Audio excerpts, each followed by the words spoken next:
Hello दोस्तों, नमस्कार। स्वागत है आप सभी का एक बार फिर से आपके अपने यूट्यूब चैनल डिजिफ्लाई में। तो दोस्तों, आज की इस वीडियो में हम बात करेंगे टॉप 50 करंट अफेयर्स और जनरल नॉलेज के प्रश्नों के बारे में। जी हाँ दोस्तों, यदि आप सीरियस हैं आने वाले पैट एग्जाम को लेकर, यदि आप चाहते हैं पैट एग्जाम में एक अच्छा स्कोर करना, तो मुझे आप थोड़ा सा समय दे दीजिएगा, क्योंकि जैसे जैसे मैं इस वीडियो में आगे बढ़ूंगा तो आपको लगेगा कि हाँ, वास्तव में ही हमने इसमें बहुत अच्छे प्रश्नों का समावेश इसमें किया है।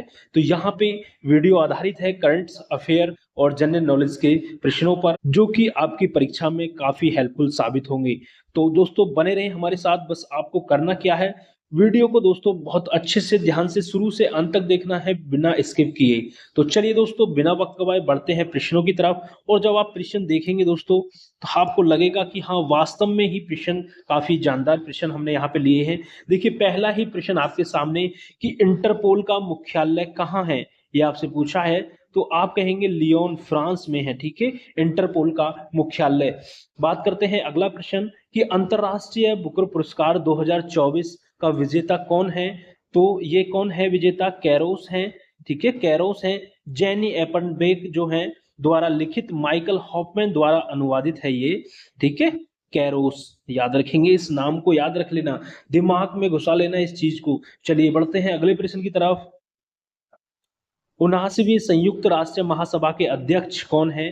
ठीक है, कौन है वर्तमान अध्यक्ष? 79वीं संयुक्त राष्ट्र महासभा के वर्तमान अध्यक्ष कौन है? तो फिलेमोन यांग है। याद रखेंगे इस नाम को, फिलोमेन यांग है। आगे बढ़ते हैं, अगला प्रश्न है पनामा नहर जोड़ती है दोस्तों। कैसे लग रहे हैं प्रश्न, आप कमेंट करके जरूर बताइएगा। पनामा नहर जोड़ती है, किसको जोड़ती है? अटलांटिक महासागर और प्रशांत महासागर को। किसको? अटलांटिक महासागर और प्रशांत महासागर को कौन जोड़ती है? पनामा नहर जोड़ती है दोस्तों। ये वो प्रश्न है दोस्तों जो बार बार परीक्षाओं में रिपीट होते हैं।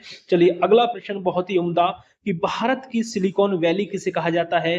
तो बेंगलुरु को कहा जाता है। ये सभी को प्रश्न पता होना चाहिए। भारत की सिलिकॉन वैली बेंगलुरु को कहा जाता है। आगे बात करें ड्यूमा।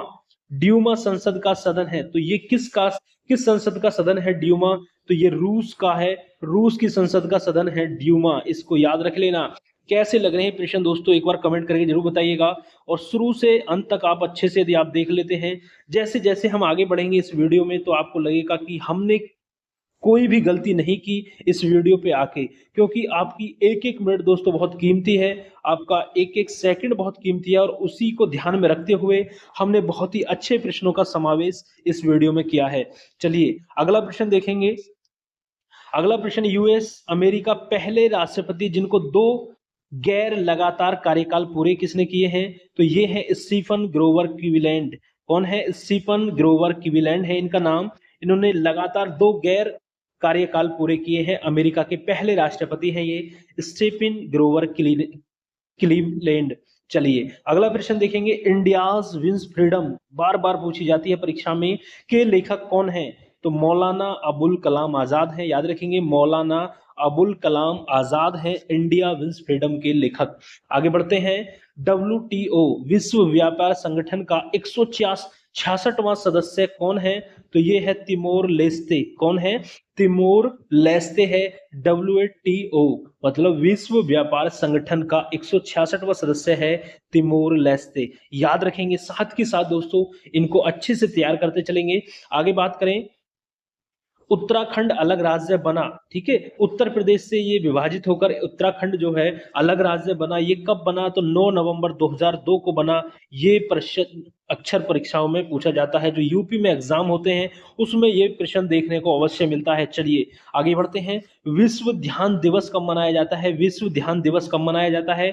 21 दिसंबर को। याद रख लेना, ये प्रश्न परीक्षा की दृष्टि से बहुत ज्यादा इंपॉर्टेंट है, क्योंकि विश्व ध्यान दिवस की बात हो रही है, मेडिटेशन दिवस की बात हो रही है, तो 21 दिसंबर को ये मनाया जाता है। यूएनजीए द्वारा ये घोषित किया गया था। आगे बात करें, time person of the year 2024 किससे चुना गया है? Time person of the year 2024 Donald Trump को चुना गया है। अमेरिकी राष्ट्रपति डोनाल्ड ट्रंप को time person of of the year जो है नामित किया गया है। चलिए दोस्तों, कब कैसे लग रहे हैं प्रश्न, कमेंट करके दोस्तों बताते रहिएगा हमें। और हम दोस्तों आपका बिल्कुल भी समय नहीं खराब करेंगे, बस आपको थोड़ा ध्यान देके, थोड़ा समय यहाँ पर देके अपना अच्छे से चीजों को करते हुए जाना है। बहुत छोटी वीडियो होगी और टॉप 50 प्रश्नों को हम यहाँ पे खत्म कर लेंगे। चलिए आगे बढ़ते हैं। मिस इंडिया यूएसए 2024 जो है, मिस इंडिया यूएसए 2024 का जो ताज है वो किसको पहनाया गया? कैटलीन सेंड्रा नील को पहनाया गया। इस नाम को याद रखना, अजीबो गरीब नाम है लेकिन याद रखना, कैटलीन सेंड्रा नील को पहनाया गया मिस इंडिया यूएसए 2024 का खिताब। आगे बात करें, भूटान का शाही सम्मान प्राप्त भारतीय शिक्षाविद कौन है? तो ये है अरुण कपूर है। कौन है? अरुण कपूर है। दोस्तों कुछ प्रश्न आपको अजीबो गरीब लग रहे होंगे, लेकिन जैसे ही ये प्रश्न एग्जाम में आते हैं तो वहां भी ये हमको अजीबो गरीब ही दिखाई देते हैं। ऐसा लगता है जी जैसे हमने इनको पहले कभी पढ़ा ही नहीं है, ये कहाँ से आ गए हैं एग्जाम में। तो घबराए नहीं, उन सभी प्रश्नों को हमने समावेश किया है इस वीडियो में। बस एक ही मैं गुजारिश कर रहा हूं आपसे, अच्छे से वीडियो को देखते रहे बस धीरे धीरे, और हम आगे इसी तरीके से बढ़ते चलेंगे। आगे बात करें, जमशेदजी टाटा पुरस्कार किसको दिया गया? जमशेदजी टाटा पुरस्कार बताइए किसको दिया गया? तो किरण मजूमदार शॉ को ये दिया गया 2024 वाला। ठीक है, आगे बात करें, अमेरिका कनाडा सीमा रेखा जो है, अमेरिका और कनाडा के बीच की जो सीमा रेखा है वो 49वीं समांतर रेखा है। कौन सी? 49वीं समांतर रेखा है अमेरिका और कनाडा के बीच की सीमा रेखा। ठीक है, आगे बात करें, महासू महासू डांगली और झाली लोक नृत्य कहाँ के हैं? हिमाचल प्रदेश के हैं। इसको दिमाग में बैठा लीजिएगा, इंपोर्टेंट मैं लिख दे रहा हूं इस पे, ये आपको एग्जाम में देखने को मिलेगा। महसू डांगली और झाली लोक नृत्य कहाँ के हैं? हिमाचल प्रदेश के हैं। महसू, डांगली और झाली। मैं कई बार रिपीट कर रहा हूं, किस लिए कर रहा हूं? ताकि आपके दिमाग में अच्छे से फिट हो जाए। चलिए आगे बात करते हैं, प्रवासी भारतीय दिवस कब मनाया जाता है? तो 9 जनवरी को मनाया जाता है प्रवासी भारतीय दिवस।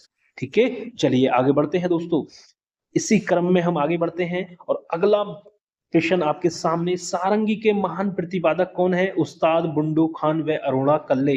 कौन है? उस्ताद बुंडू खान व अरुणा कल्ले हैं सारंगी के महान प्रतिपादक। चलिए अगला प्रश्न, बहुत इंपॉर्टेंट प्रश्न, कि भारत का सबसे लंबा राष्ट्रीय राजमार्ग कौन सा है? देखिए एक प्रश्न बना था आपका, जो परीक्षा हुई थी लेखपाल परीक्षा, उसमें पूछा था भारत का सबसे छोटा राष्ट्रीय राजमार्ग कौन सा है। तो यहाँ पे ये प्रश्न है कि भारत का सबसे लंबा राष्ट्रीय राजमार्ग कौन सा है? NH44 है, NH44 है। याद रखेंगे दोस्तों, ऐसे प्रश्न एग्जाम में बनते हैं, जो UPSSC एग्जाम करवाता है उसमें ऐसे प्रश्न बनते हैं। चलिए दिमाग में बैठा लीजिएगा इसको। आगे बात करते हैं, इंदिरा गांधी पुरस्कार 2024। इंदिरा गांधी पुरस्कार 2024 जो है वो किसे चयनित किया गया? तो वो चयनित किया गया है चिली मिशेल बैचलेट को, जो कि चिली की पूर्व राष्ट्रपति हैं मिशेल बैचलेट। ठीक है, मिशेल बैचलेट ये चिली की पूर्व राष्ट्रपति हैं। इनको इंदिरा गांधी पुरस्कार 2024 से इनको सम्मानित किया गया है। इस पुरस्कार हेतु इनको चुनाया गया है। किसके लिए? शांति, निशस्त्रीकरण और विकास के लिए ये इंदिरा गांधी पुरस्कार दिया जाता है। ठीक है, चलिए आगे बात करें, सत्यजीत रे life time achievement award 2024। Satyajit रे लाइफ टाइम अचीवमेंट अवार्ड 2024 जो है वो किसे सम्मानित किया गया है? तो ऑस्ट्रेलियाई फिल्म निर्माता फिलिप नायस को। ठीक है, फिलिप नायस को, ऑस्ट्रेलियाई फिल्म निर्माता हैं फिलिप नायस, याद रखेंगे इस नाम को, फिलिप नायस को सत्यजीत रे लाइफ टाइम अचीवमेंट अवार्ड 2024 से सम्मानित किया गया है। दोस्तों कैसे प्रश्न लग रहे हैं कमेंट करके जरूर हमें बताते चलिएगा। चलिए बढ़ते हैं, अगला प्रश्न आपके सामने है, बताइए कि प्रसार भारती ने दिसंबर 2024 में किस नाम से अपना खुद का OTT प्लेटफॉर्म लॉन्च किया? प्रसार भारती ने, तो इसका राइट आंसर क्या होगा? वेव्स। वेन्स नहीं है, ये वेव्स है, अंग्रेजी में पढ़ना इसको, वेव्स है, वेव्स। ठीक है, वेव्स, वेव्स नाम से खुद का OTT प्लेटफॉर्म लॉन्च किया है प्रसार भारती ने। याद रखेंगे इस चीज को, दिसंबर 2024 में। आगे बात करें, इंटरपोल के नए महासचिव के रूप में किसे चुना गया है? इंटरपोल के नए महासचिव के रूप में ब्राजील के, क्या है? ब्राजील के वाल्डेसी उकिर्जा को चुना गया है। वाल्डेसी उकीरजा को चुना गया है, ब्राजील के वाल्डेसी उकीरजा को चुना गया है इंटरपोल के नए महासचिव के रूप में। दोस्तों बढ़ते हैं अगले प्रश्न की तरफ। एक एक प्रश्न दोस्तों आपके लिए बहुत ज्यादा इंपॉर्टेंट है, क्योंकि आप देख रहे होंगे, अब अगर आप यहाँ तक हमारे साथ आ गए होंगे तो आप प्रश्नों का स्तर देख रहे होंगे कि कहाँ से हमने एकदम चुनिंदा प्रश्नों को लिया है, इनको विविध, एक तरीके से कह लीजिएगा विविध प्रश्नों का समावेश हमने आपके लिए किया है दोस्तों, क्योंकि एक एक सेकंड आपकी कीमती है। यदि आप यहाँ पे समय अपना खर्च कर रहे हैं तो उस समय को भुनाना मेरी जिम्मेदारी है, ठीक है। तो उसी क्रम में मैं आपके लिए बहुत अच्छे अच्छे प्रश्न यहाँ पे लेकर आया हूँ। आप निराश नहीं होंगे जब शुरू से अंत तक इस वीडियो को जब देखेंगे। जैसे ही इस अंत तक हम बढ़ेंगे, वीडियो के अंत तक, तो आपको लगेगा कि हाँ, हमने वास्तव में आपके समय की सराहना की, आपने जो हमारे लिए टाइम निकाला उसकी सराहना की। तो ये आपको लास्ट तक पता चलेगा। चलिए आगे बढ़ते हैं। यूरोपीय संसद के 2024 सखारोव पुरस्कार के संयुक्त विजेता कौन है? तो ये मारिया कोरिना मचाडो और एडमुंडो गांजलेज है, ठीक है। ये नाम थोड़े से ऐसे ही हैं। यूरोपीय संसद के 2024 सखारोव पुरस्कार के संयुक्त विजेता किन्हें घोषित किया गया है? ये मारिया कोरिना मचाडो और एडमुंडो गांजालेज को, ठीक है। ये दो नाम हैं, इनको याद रखना है। चलिए आगे बात करते हैं कि मिस यूनिवर्स 2024 का ताज किसे पहनाया गया? तो ये डेनमार्क की विक्टोरिया कैसर थालबेग हैं। कौन है? कैसर थालबेग, ठीक है। इस नाम को ध्यान रख लीजिएगा कि डेनमार्क की विक्टोरिया कैसर थालबेग है जिसको मिस यूनिवर्स 2024 का ताज पहनाया गया। चलिए आगे बढ़ते हैं। अगला प्रश्न आपके सामने है। फेसबुक ने अपना नाम बदलकर क्या कर लिया गया है? देखिए यूपी पुलिस एग्जाम में प्रश्न पूछा गया था। फेसबुक ने अपना नाम बदलकर क्या कर लिया है? तो मेटा कर लिया है, इसको ध्यान रखेंगे, मेटा। चलिए आगे बढ़ते हैं। संयुक्त राष्ट्र संघ का मुख्यालय कहाँ स्थित है? संयुक्त राष्ट्र संघ का मुख्यालय न्यूयॉर्क में स्थित है, याद रखेंगे इस चीज को। ये प्रश्न दोस्तों आपको कहीं भी देखने को मिल जाता है, ऐसा प्रश्न है, सदाबहार प्रश्न इसको बोल सकते हैं। चलिए आगे बढ़ते हैं। नीति आयोग के पहले उपाध्यक्ष कौन थे? नीति आयोग के पहले उपाध्यक्ष थे अरविंद पनगड़िया। कौन थे? अरविंद पनगड़िया, याद रखेंगे इस नाम को। चलिए आगे बात करें। पूर्ण कुंभ कितने वर्ष के अंतराल में लगता है? तो ये 12 वर्ष में लगता है, 12 वर्ष में। और अभी लगा था जो है जनवरी फरवरी के मध्य में लगा था ये 2025 में पूर्ण कुंभ। कहाँ लगा था? प्रयागराज में। तो ये 12 वर्ष में लगता है पूर्ण कुंभ, ठीक है, 12 वर्ष के अंतराल में, ठीक है, इसको याद रखेंगे। चलिए बढ़ते हैं अगले प्रश्न की तरफ। अगला प्रश्न है राष्ट्रीय ध्वज से। राष्ट्रीय ध्वज से प्रश्न है कि राष्ट्रीय ध्वज का अनुपात कितना होता है? ठीक है, तो 3:2 होता है। कितने रंग होते हैं? ऊपर केसरिया होता है, बीच में सफेद और नीचे हरा होता है, और बीच में एक चक्र होता है जिसमें 24 तीलियां होती हैं और नीले रंग का ये चक्र होता है। इस बात को ध्यान रखेंगे। चलिए आगे बढ़ते हैं। राष्ट्रीय ध्वज कब अपनाया गया था? ठीक है, राष्ट्रीय ध्वज अपनाया गया था 22 जुलाई 1947 को अपनाया गया था। तो दोस्तों एक बार कमेंट में दोस्तों जय हिंद वंदे मातरम जरूर लिख देना कमेंट में दोस्तों। यदि आप यहाँ तक आ ही गए हैं पढ़ते हुए तो जय हिंद वंदे मातरम लिखना ना भूलना, जिससे और भी ताजगी यहाँ पे बनी रहे। चलिए आगे बढ़ते हैं। वंदे मातरम किस भाषा में लिखा गया है? ठीक है, वंदे मातरम जो है आपका वो किस भाषा में लिखा गया है? तो आप कहेंगे संस्कृत भाषा में लिखा गया है। चलिए आगे बढ़ते हैं। भारत का राज्य चिन्ह से प्रश्न है कि भारत का राज्य चिन्ह किसकी अनुकृति है? भारत का राज्य चिन्ह किसकी अनुकृति है? ठीक है, तो ये सारनाथ के संग्रहालय में अशोक के सिंह स्तंभ की अनुकृति है। किसकी? अशोक के सिंह स्तंभ की अनुकृति है, याद रखेंगे, जो कि सारनाथ के संग्रहालय में रखा गया है। ठीक है, चलिए आगे बढ़ते हैं। अगला प्रश्न आपके सामने है कि क्या है प्रश्न कि भारत में कंप्यूटरीकृत रेलवे आरक्षण व्यवस्था कहां शुरू की गई? तो ये नई दिल्ली में शुरू की गई।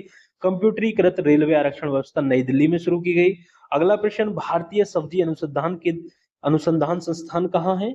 तो भारतीय सब्जी अनुसंधान संस्थान आपका वाराणसी उत्तर प्रदेश में है। ठीक है, बहुत उम्दा प्रश्न, अच्छा प्रश्न है। ठीक है, उत्तर प्रदेश की दृष्टि से। ठीक है, आगे बात करें। भारत का सोलर गांधी किसे कहा जाता है? भारत का, बताइए क्या है अगला प्रश्न कि भारत का सोलर गांधी किसे कहा जाता है? ये आपको बताना है। तो चेतन सिंह सोलंकी को कहा जाता है। किसको कहा जाता है? चेतन सिंह सोलंकी कहा जाता है। भारत का सोलर गांधी चेतन सिंह सोलंकी को कहा जाता है भारत का सोलर गांधी। ठीक है, इसको याद रख लीजिएगा, थोड़ा अजीब सा प्रश्न है लेकिन ऐसे ही प्रश्न एग्जाम में देखने को मिलते हैं। चलिए आगे बढ़ते हैं। दोस्तों कैसी लग रही है वीडियो, एक बार कमेंट करके जरूर बताइएगा। देखिए कितने अच्छे अच्छे प्रश्न हैं, आपको लग रहा होगा यहाँ पे वीडियो का अंत होने वाला है। एक तरफ हम एक तरीके से कह लीजिए कि वीडियो के समापन की ओर हम बढ़ रहे हैं। और कैसे प्रश्न यहाँ पर आपके सामने पेश किए हैं मैंने, आप एक बार कमेंट करके जरूर बताइएगा। अच्छे लगे हो तो लाइक करिएगा। ठीक है, अगला प्रश्न देखेंगे, राजकीय प्रतीक में कौन कौन से जानवर दर्शाए गए हैं। जो राजकीय प्रतीक चिन्ह है उसमें कौन कौन से जानवर दर्शाए गए हैं। तो उत्तर होगा आपका 4 सिंह, एक हाथी, एक घोड़ा और एक बैल। इतने जानवर उसमें दर्शाए गए हैं राजकीय प्रतीक चिन्ह में, याद रखना। राष्ट्रीय पक्षी मोर का वैज्ञानिक नाम क्या है। पावो क्रिस्टेसस या पावो क्रिस्टातुस इसको बोलते हैं, याद रखेंगे। ठीक है, प्रथम उपराष्ट्रपति कौन थे। प्रथम उपराष्ट्रपति कौन थे भारत के, तो याद रखेंगे डॉक्टर सर्वपल्ली राधाकृष्णन थे प्रथम उपराष्ट्रपति। ठीक है, इंपोर्टेंट प्रश्न है। आगे बात करें, प्रथम लोकसभा अध्यक्ष कौन थे, तो जीवी मावलांकर, जिसे गणेश वासुदेव मावलांकर कहते हैं, जीवी मावलांकर शॉर्ट फॉर्म में। तो इसको भी याद रखेंगे। चलिए आगे बढ़ते हैं। प्रथम कृषि मंत्री कौन थे, तो डॉक्टर राजेंद्र प्रसाद थे प्रथम कृषि मंत्री, याद रखेंगे। प्रथम कृषि मंत्री कौन थे, तो डॉक्टर राजेंद्र प्रसाद थे। और प्रथम रक्षा मंत्री कौन थे, तो बलदेव सिंह थे। ठीक है, रक्षा कहां से की जाती है, जब आप में बल होगा। तो इस तरीके से आपको ट्रिक से याद करना है रक्षा मंत्री को। रक्षा कैसे करोगे, जब आपकी भुजाओं में बल होगा। तो प्रथम रक्षा मंत्री कौन थे, बलदेव सिंह थे। अगला प्रश्न, नए संसद भवन में लोकसभा की कितनी सीटें हैं। ये करंट अफेयर का प्रश्न है, समसामयिक प्रश्न है। तो 888 सदस्य की सीटें हैं। कितनी सीटें हैं, 888 सदस्य की सीटें हैं। बैठने की व्यवस्था की गई है, 888 लोगों को, सदस्यों को बैठने की व्यवस्था की गई है नए संसद भवन में, लोकसभा सदन में। ठीक है, लोकसभा के सदन में। आगे बात करें, guilty man of India's partition के लेखक कौन है। Guilty man of India's partition के लेखक कौन है, डॉक्टर राम मनोहर लोहिया हैं। ठीक है, डॉक्टर राम मनोहर लोहिया है दोस्तों। आगे बात करें, अमृतसर नगर की स्थापना किसने की। अमृतसर नगर की स्थापना तो सिखों के चौथे गुरु गुरु रामदास जी ने की। अमृतसर नगर की स्थापना, अमृतसर नगर, गुरु रामदास जी ने। आगे बात करें, लाहौर किस नदी के किनारे स्थित है। जो लाहौर है आपका, वो रावी नदी के किनारे स्थित है, याद रखेंगे। आगे बात करें, अगला प्रश्न, पावेल दुरोव कौन सी कंपनी के संस्थापक हैं। तो टेलीग्राफ के हैं। किसके, टेलीग्राफ के हैं पावेल दुरोव, याद रखेंगे इस चीज को। पावेल दुरोव जो है वो टेलीग्राम कंपनी के संस्थापक हैं, पावेल दुरोव। ठीक है, विश्व संस्कृत दिवस कब मनाया जाता है। विश्व संस्कृत दिवस कब मनाया जाता है, 19 अगस्त को मनाया जाता है। 19 अगस्त को मनाया जाता है विश्व संस्कृत दिवस दोस्तों। तो कैसे लगे प्रश्न दोस्तों, कमेंट करके एक बार जरूर बताइएगा। वीडियो अच्छी लगी हो तो वीडियो को लाइक करें, शेयर करें दोस्तों। यहाँ पे हमने दोस्तों टॉप 50 प्रश्नों का आपके सामने समावेश किया। कैसे लगे हमारे ये टॉप 50 प्रश्न, जरूर बताइएगा एक बार हमें। और वीडियो अच्छी लगी हो तो वीडियो को लाइक करें, शेयर करें दोस्तों। और चैनल पर नए हैं तो प्लीज चैनल को सब्सक्राइब कर लें, क्योंकि यहाँ पे ऐसी ही करंट अफेयर से, जीके से रिलेटेड वीडियो आपके लिए हम लाते रहते हैं। और पैट की तैयारी हम यहाँ पे करा रहे हैं। और 1 महीना आपका बचा है तो अच्छे से लग जाइएगा पैट के लिए, जिससे आप 70+ स्कोर आसानी से कर पाएं। तो हमारे चैनल के साथ जुड़ सकते हैं। यहाँ पे हमने बहुत कम समय में बहुत छोटी छोटी वीडियोस के माध्यम से प्रीवियस ईयर एमसीक्यूज को कराया है, अपने सभी प्रश्न जितने भी यूपी आयोग द्वारा अब तक पूछे गए हैं। तो दोस्तों मिलते हैं बहुत जल्द अगली वीडियो में। तब तक के लिए दोस्तों जय हिंद, जय भारत, खुश रहें, मस्त रहें, स्वस्थ रहें और इसी तरीके से दोस्तों पढ़ते रहें।